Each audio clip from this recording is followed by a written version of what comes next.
Inspector, I have put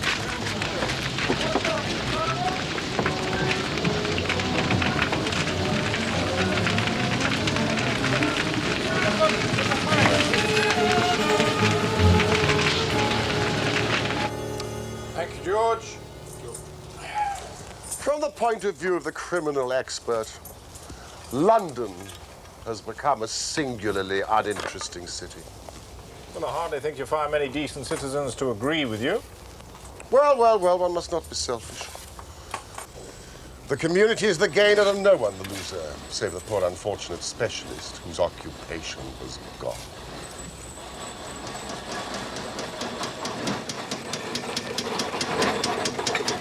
A few months haven't been totally uneventful, surely. There's the case of the papers of ex-President Murillo. And the shocking affair of the Dutch steamship Friesland, which very nearly cost us both our lives. Both of them great success. I'm sorry, Mr. Holmes is not at home. If I fail to see him now, it will be too late. But I'm sorry, I cannot help But you. it is a matter of the utmost urgency. I have already told you, young man, Mr. Holmes! Well, I must see you. I told the young man you weren't here, but he wouldn't listen. Well, I'm sorry, but I'm nearly out of my mind. I am the unhappy John Hector MacFarlane.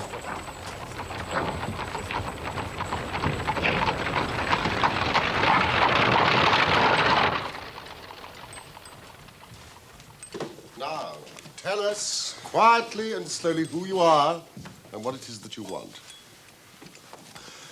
You mentioned your name just now as if I should recognize it, but I can assure you, beyond the obvious facts, that you are a bachelor, a solicitor, and a Freemason, and an asthmatic. I know nothing about you whatever. Your untidy clothes, sheaf of legal papers, watch chain, and your somewhat irregular breathing. Why, yes, Mr. Holmes. I am all these things. And in addition, I am at this moment the most unfortunate man in London. Have you not read your newspaper? Not yet. Then, if you would allow me.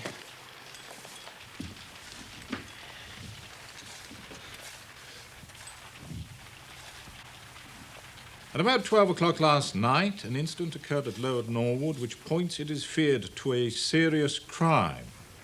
A small timber yard caught fire at the back of a house belonging to Mr. Jonas Oldacre, a builder. Surprise was expressed at Mr. Oldacre's absence, and it became apparent that he had disappeared. An examination of his room revealed a safe which was open, signs of a murderous struggle, and a heavy walking stick with stains of blood upon the handle. All I ask is that you don't abandon me. A man has followed me from London Bridge Station. If they arrest me before I finished my story, make them give me time, so that I may tell you the whole truth. I could go to jail happy if I knew that you were outside working for me. But arrest you? This is really most gratifying. On what charge do you expect to be arrested? Upon the charge of murdering Mr. Jonas Oldacre of Lower Norwood. Dear me.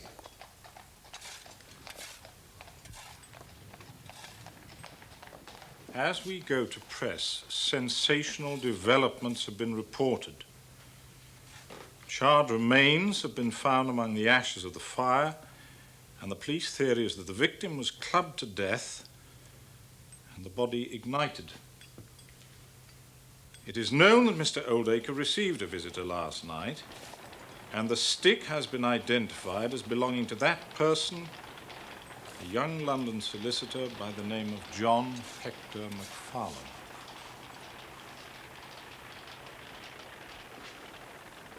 May I ask why you are still at liberty, Mr. MacFarlane?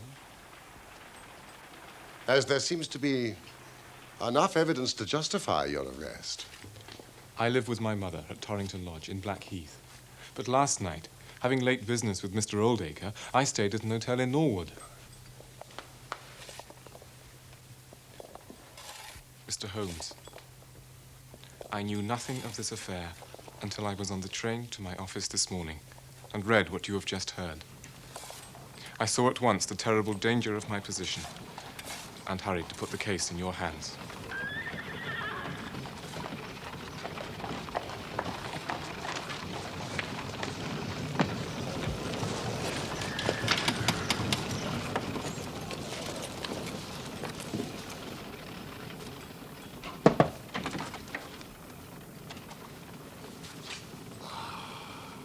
Inspector Lestrade, we have been expecting you. Mr. Holmes, Dr. Watson, Mr. John Hector MacFarlane. Yes. I arrest you for the willful murder of Mr. Jonas Oldacre of Lower Norwood. Oh, no, but just one moment, Lestrade. Half an hour, more or less, can make little difference to you. And this young gentleman was about to give us an account of this very interesting affair, which might aid us in clearing it up. Well, there'll be no difficulty in clearing it up. Thank you, Mr. Holmes. Nevertheless, I mean, with your permission, I would be much interested in hearing his account. Well, Mr. Holmes, there's no denying that you have been of use to the force once or twice in the past. But I must insist... All I ask is that you should hear and recognize the absolute truth. I'll give you half an hour. Sit down, MacFarlane.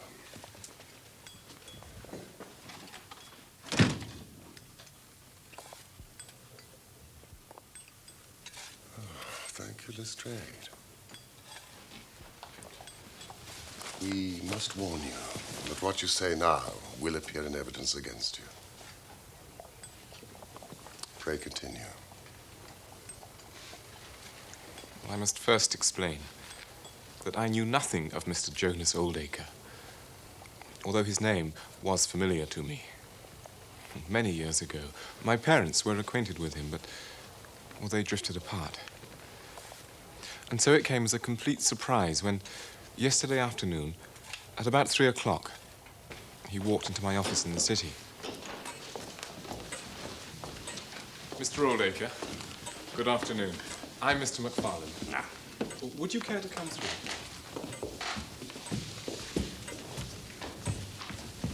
Please, won't you sit down?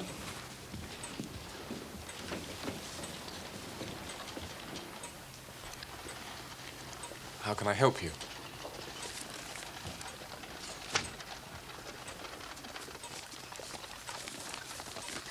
This is a draft of my will. I want you, Mr. MacFarlane, to cast it into proper legal shape. I shall sit here while you do so.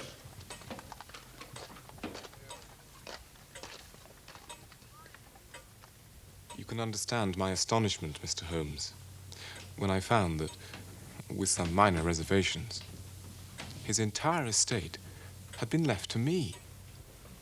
But I simply don't understand. Oh, well, then, let me explain.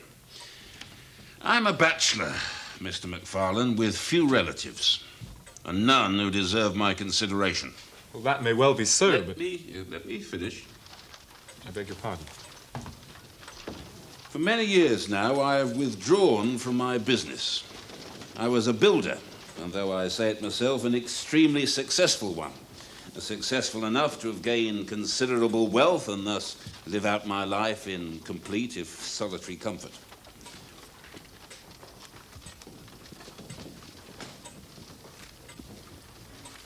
Many years ago, I knew your mother.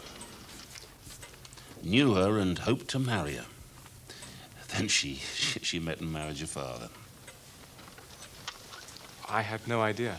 Oh, then why should you?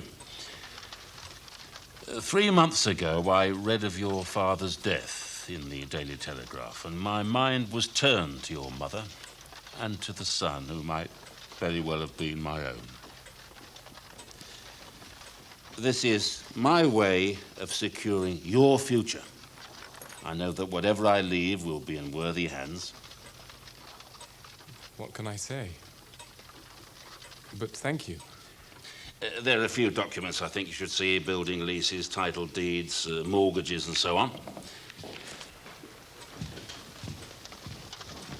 Well, now my mind's made up, I shan't rest easy till the whole thing's settled. Yes, of I course. beg you to come to my house tonight.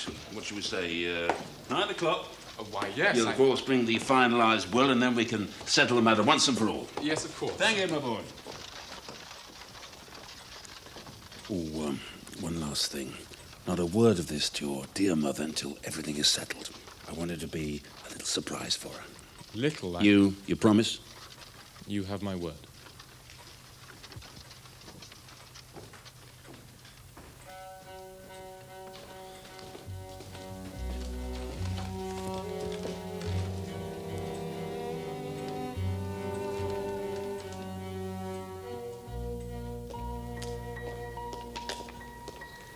I left in good time for my appointment, but had difficulty in finding the house, so that it was nearly past before I reached it.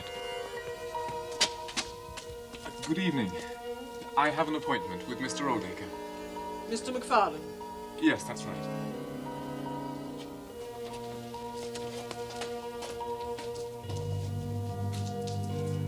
It was not the warmest of receptions, and the house itself had a peculiar, unloved feeling.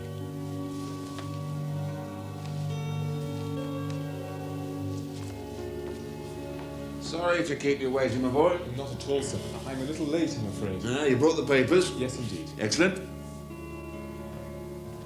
The bedroom was on the ground floor, where there was a large safe.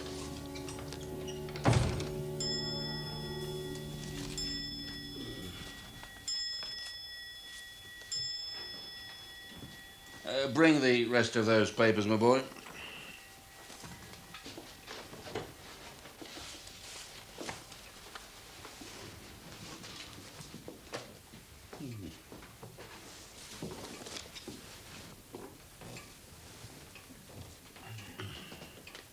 Now, to business.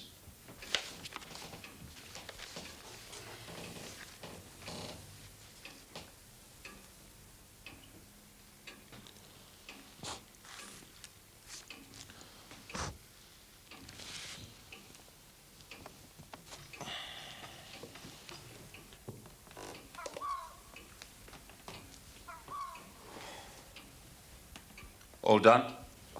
Yes, sir. All done. Just seen the time, my boy. You must get home. Oh, thank you. I had a stick with me. I wonder where she put it. Rather a heavy walking stick. It belonged to my father. Never mind. I'll take good care of it until we meet again. After all, I shall be seeing a great deal of you now, I hope. Indeed you shall, sir. I left him there. The safe was open, and the documents were on his desk. It was too late to go back to Blackheath, and so I spent the night at an hotel in Norwood. I knew nothing more of this horrible affair until this morning.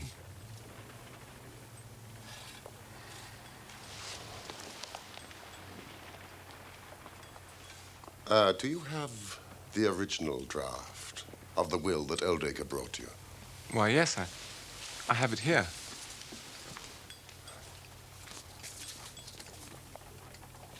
May I retain this for 24 hours, Inspector? If it would amuse you. Well, anything more you'd like to ask, Mr. Holmes? Not until I've been to Blackheath. You mean Norwood? No doubt that is what I must have meant. Now, Mr. McFarlane, my constable's at the door. There's a four-wheeler waiting.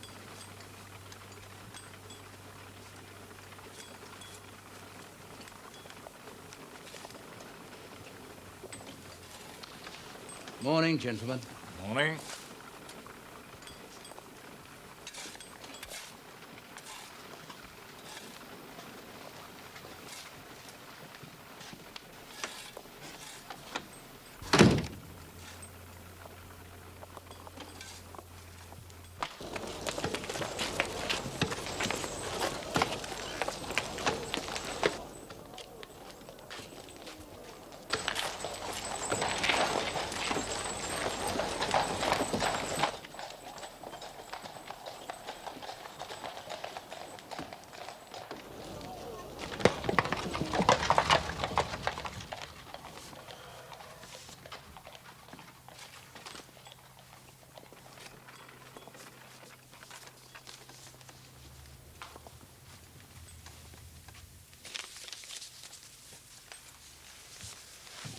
There are certain points about this document, are there not, Watson?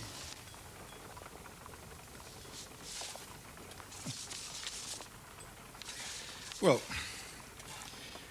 I can read the first 2 lines, and these in the middle of the second page, and 1 or 2 at the end. I mean, they're as clear as print, but the writing in between is very bad, and there's several places where I can't read it at all. What do you make of that? What do you make of it? That it was written on a train. The good writing represents stations, the bad writing movement, and the very bad writing... Passing over the point. A scientific expert would pronounce at once that it was drawn up on a suburban line, since nowhere, save in the immediate vicinity of a great city, could there be so quick a succession of points. Granting that his whole journey was occupied in drawing up the will, then the train must have been an express, stopping only once between Norwood and London Bridge. Yes, but it's curious, is it not, that a man should draw up so important a document in so haphazard a fashion? Yes, it suggests that he thought it was going to be of no practical importance. Well, he drew up his death warrant at the same time.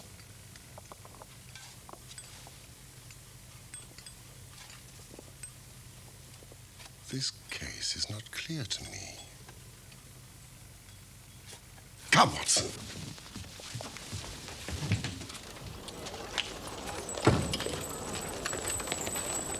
Where are we going, Norwood? No! Blackheath! Come!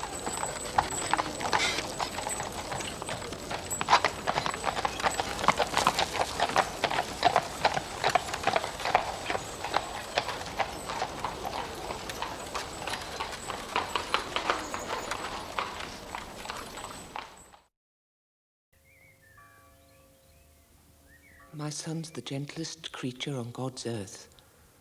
It's inconceivable he could even contemplate such a terrible crime. He didn't even know the man, Mr. Holmes.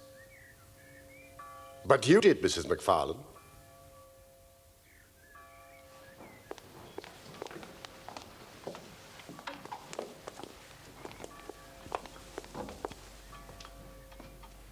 Years ago, I'd forgotten that he ever existed.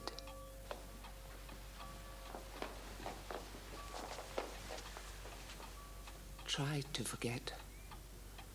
It's impossible to quite forget a man like Jonas Oldacre. Yes, I knew him well. At one time we were engaged to be married.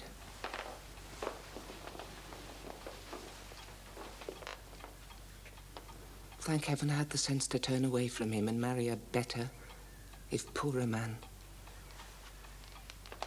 Oh, please.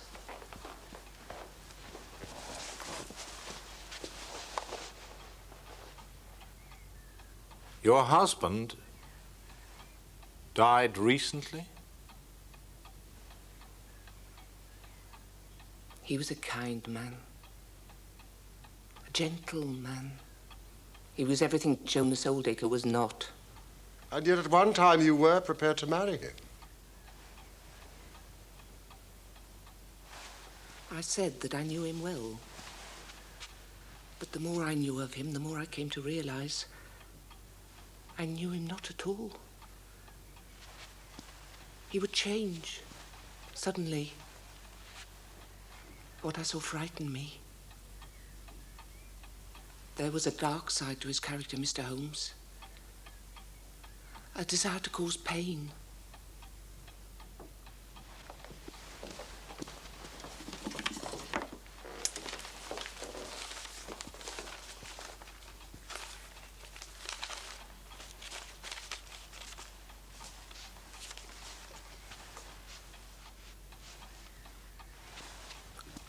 My own photograph. It was my first present to him. Good heavens. That was how it was returned to me on my wedding day. Together with a vile note urging a curse upon my house and saying he'd never forgive me. And yet he does seem to have forgiven you. After all, to leave his entire estate to your son. Neither my son nor I want anything from that wicked man, dead or alive. Mrs. McFarlane, the fact remains that the will was made.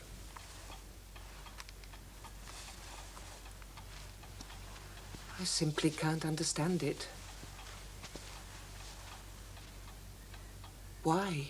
Have you ever spoken of Oldacre to your son? I mean, perhaps told him what you've just told me now?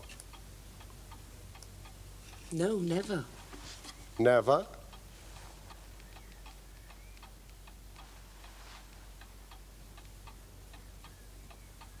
He found the photograph.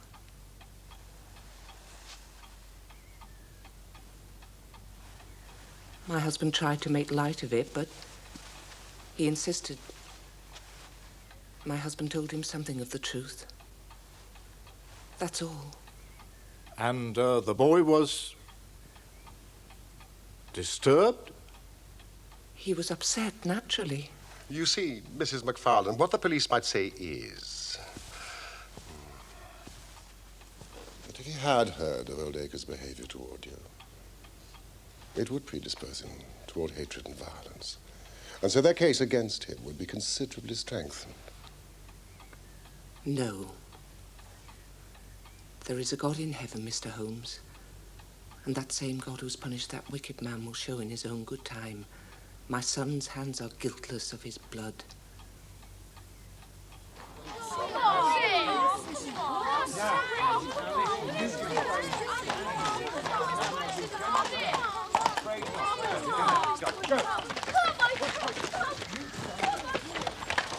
Wait here, please.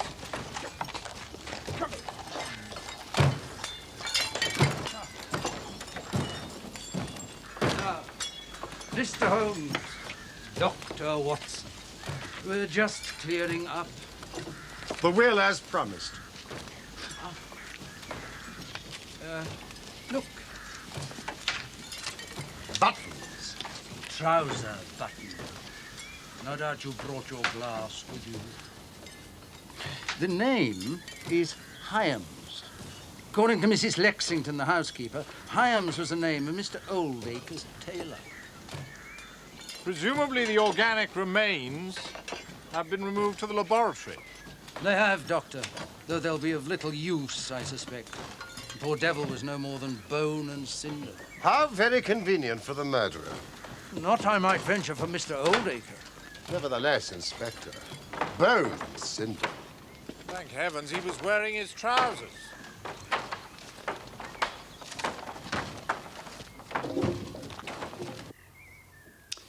The stick belongs to the accused. He's never denied it. He says that he could not find it when he came to leave the house. Says, Mr. Holmes, says. My experts made out footmarks of both men on the carpet.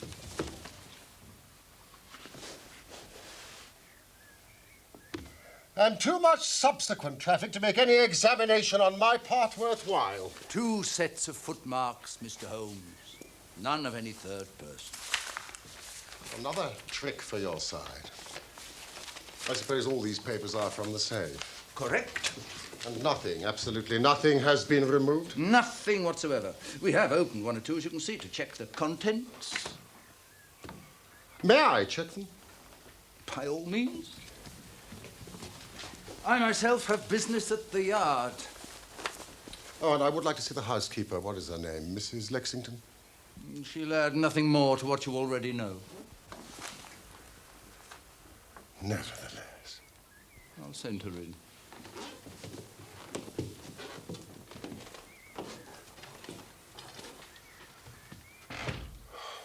Could it be that for once Lestrade is on the right track? All my instincts are one way and all the facts are the other.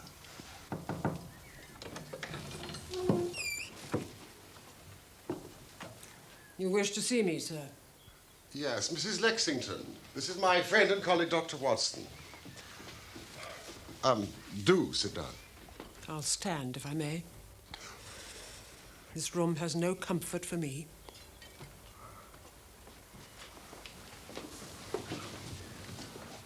You let young Mr. MacFarlane into this house at 9:30? Yes. And I wish that my hand had withered before I'd done so. And you retired to bed at? 20 minutes past 11. 20 past 11. And you heard nothing? My room is at the far end of the house. I heard nothing until the fire alarm sounded. And it was then, only then, that I realized my poor master had been murdered. Mrs. Lexington, to your knowledge, did your master have any enemies? Every man has his enemies. And a businessman like Mr. Eldacre, more than most, perhaps? He was a well-respected gentleman who kept himself very much to himself. Do you know anything about these papers? I know nothing of Mr. Oldacre's private affairs. The buttons that the police found in the fire. My master had 3 suits made by Mr. Hyams. 2 are still in that wardrobe there, and the 3rd he was wearing that night. Thank you, Mrs. Lexington. You have been most cooperative.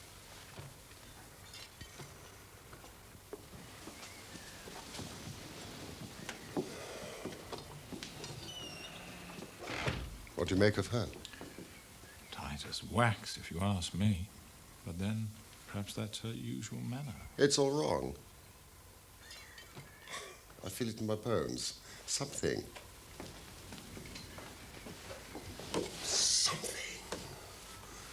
has not come out. And that woman knows it.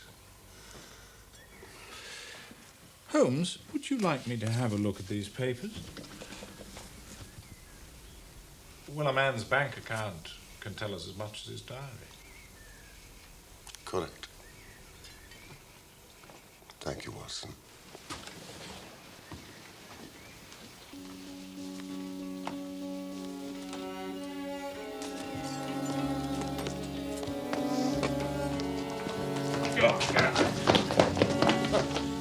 It's all right, Constable. I'm just stretching my legs. I'll watch them.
Ah, Constable!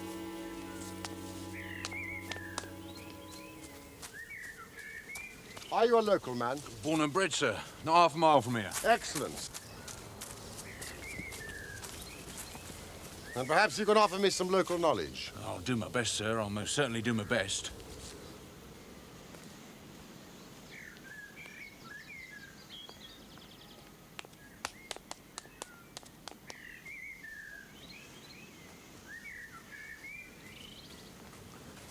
Holmes? I'll do that straight away. Lestrade did say that no documents had been removed. Yes. That's what I thought. You found something? No, it's what I haven't found that interests me. There are certain cross-references to various deeds, valuable deeds, none of which I can find.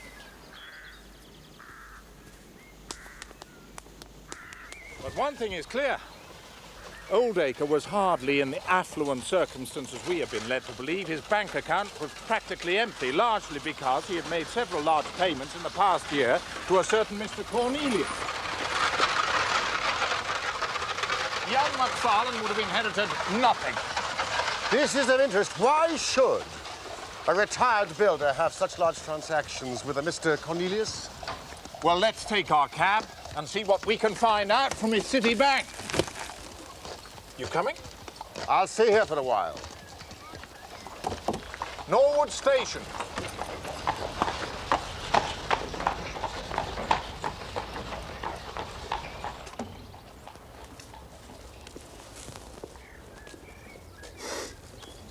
So you're not going back to London with your friend, then? No. Not yet, anyway. I do hope my presence doesn't inconvenience you.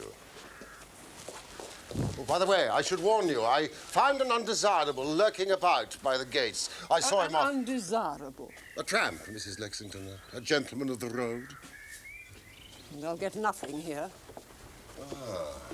You don't believe in supporting our less fortunate brethren? I work, so can they. Quite so.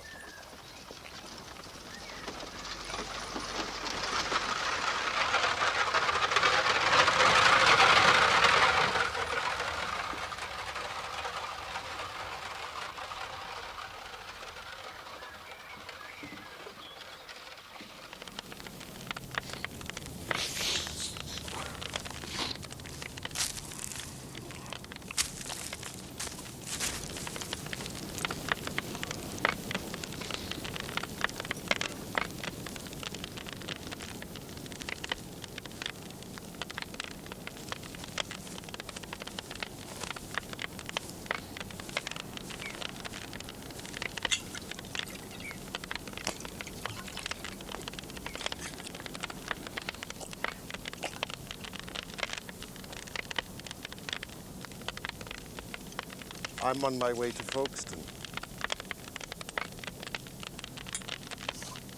I've done enough walking, I have. Half hour's a place and I stays put. I used to meet a friend of mine here. Oh, you might know him. He's a seafaring man. Aye. I know him. Shared my billet for the last 4 nights, he does. And off he goes, without even a word.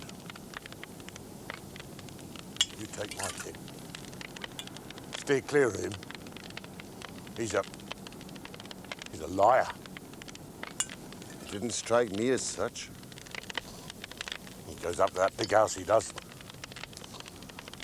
Comes back here and tells some yarn about them putting out with open hands and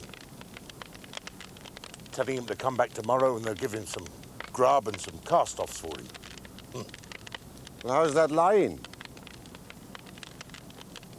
Because, my friend, I'd already paid my call. And nearly got the law on my back for my insolence. Insolence.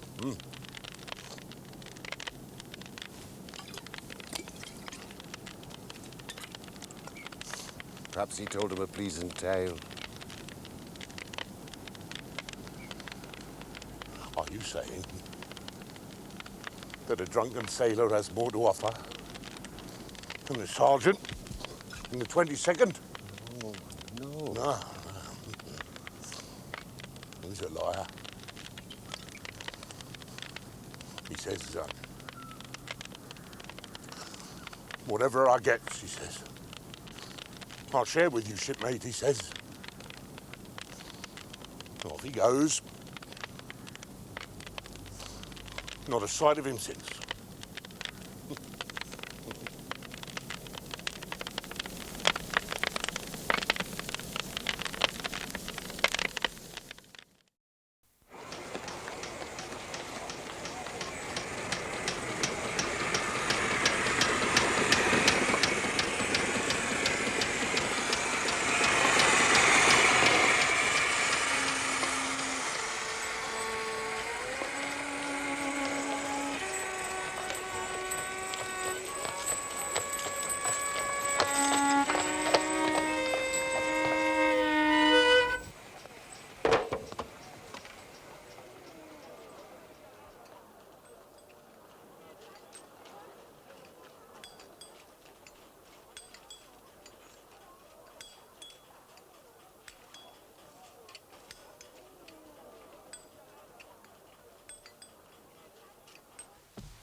Holmes.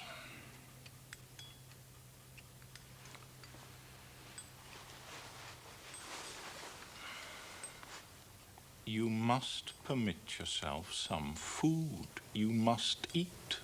At present, I cannot afford energy and nerve force for digestion.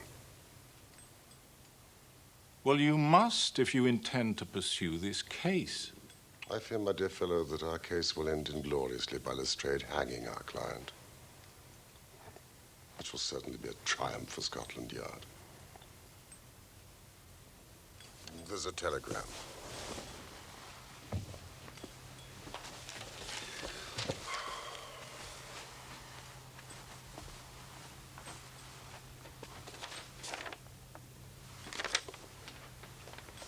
Important fresh evidence to hand. McFarlane's guilt definitely established. Advise you to abandon case Lestrade. It is Lestrade's little cockadoodle of victory.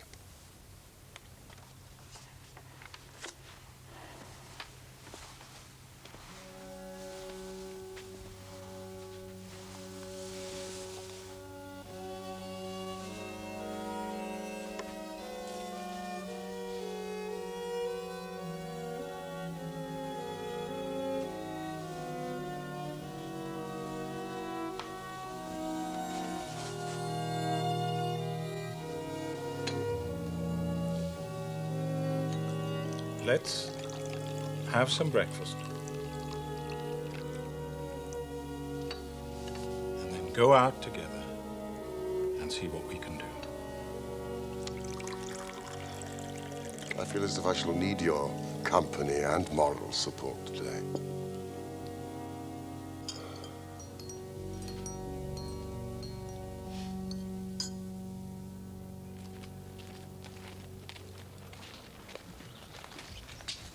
Mr. Holmes, Dr. Watson, I think you will acknowledge that we're just a little in front of you this time. Step this way, if you please, gentlemen, and I'm sure I can convince you that it was John McFarlane who committed this crime. I don't like being wrong any more than the rest of us do. Still, a man can't always expect to have it his own way. Can he, Dr. Watson?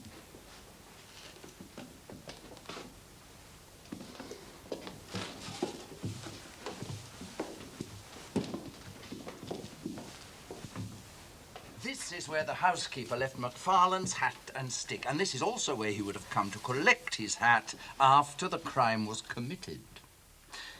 Now look at this. A thumb mark. So I observe. A thumb mark in blood. You are aware that no two thumb marks are alike. I have heard something of the kind.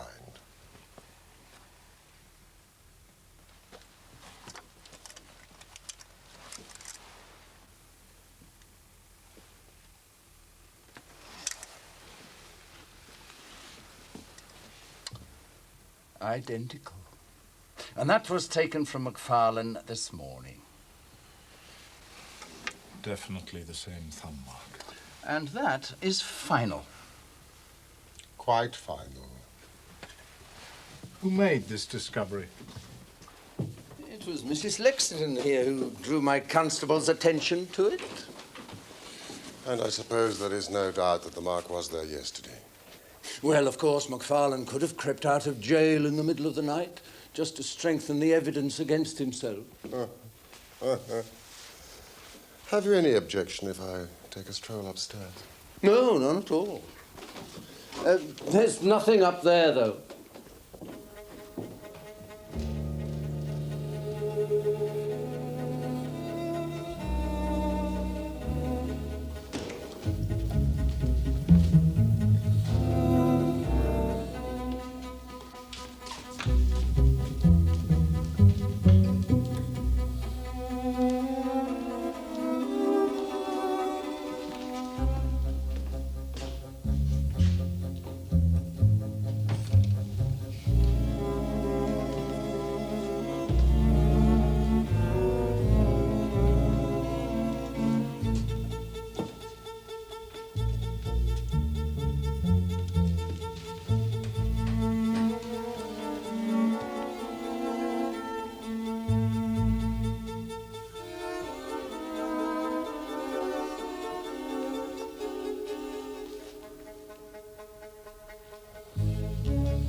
look so bad, Holmes.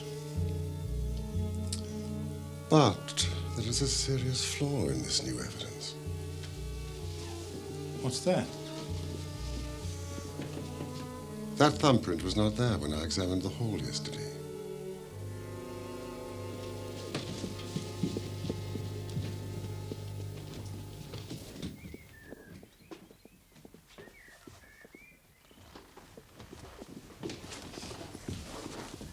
Inspector Lestrade, I cannot help thinking your evidence is incomplete. What do you mean, Mr. Holmes? Only that there is an important witness that you have not yet seen. You can produce this witness, can you? I think I can. Well, then do so. I'll do my best. How many constables have you? 3 within call. Excellent.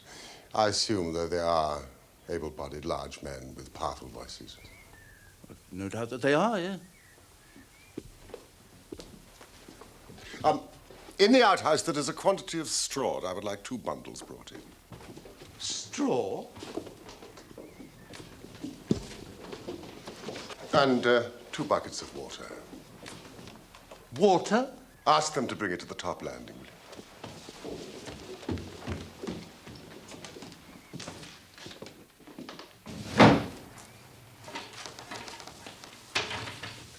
The straw into the fireplace, a little bit in front. 2 buckets of water to that side, please, Lestrade. Mr. Holmes, I don't know whether you're playing a game with us, but surely you tell us without all this tomfoolery. I can assure you, Lestrade, I have an excellent reason for everything that I do. Watson, would you put a match to that straw? And Constable, will you sprinkle it with water?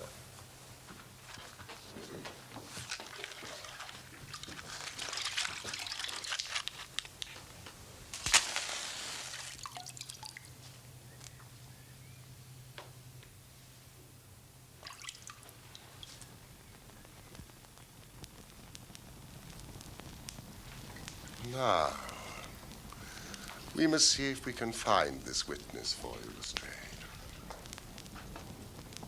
Gentlemen.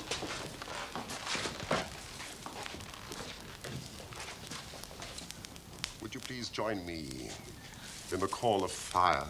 1, 2, 3. Fire! Fire! We can do better than that. Full voice and together. Fire!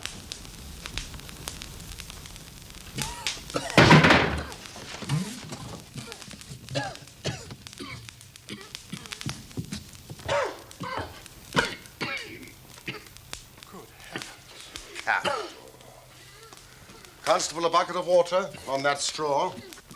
Lestrade, allow me to present you with your missing principal witness, Mr. Jonas Oldacre. What's this, then? What have you been doing all this time? I've done no harm. No harm? You've only done your best to get an innocent man hanged. Listen, if it wasn't for this gentleman standing here, I'm not sure you wouldn't have succeeded. Take him. Let us see where this rat has been lurking.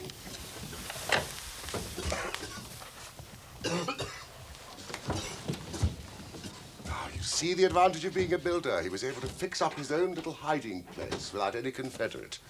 Save for that precious housekeeper of his, whom I should lose no time in adding to your bag, Inspector. And these are the missing papers, no doubt. No doubt whatsoever. Constable, find the housekeeper.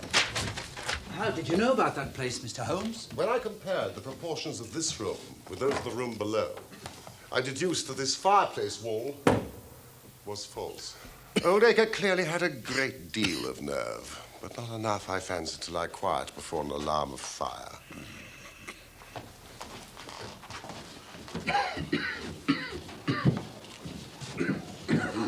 How in the world did you know that he was in the house at all? The thumb mark, Lestrade.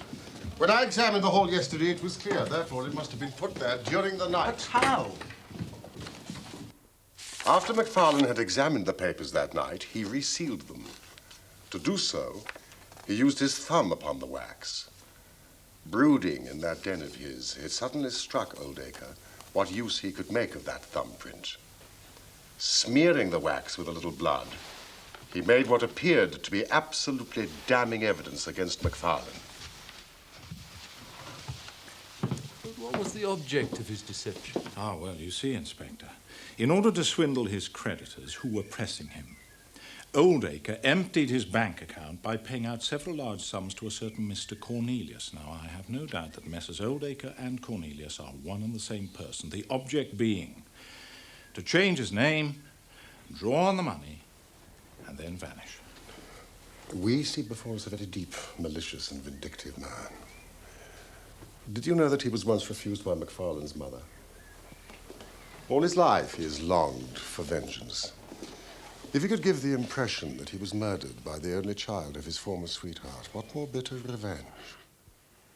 I would never have allowed any real harm to befall poor Mr. McFarlane, I assure you. That's for the jury to decide.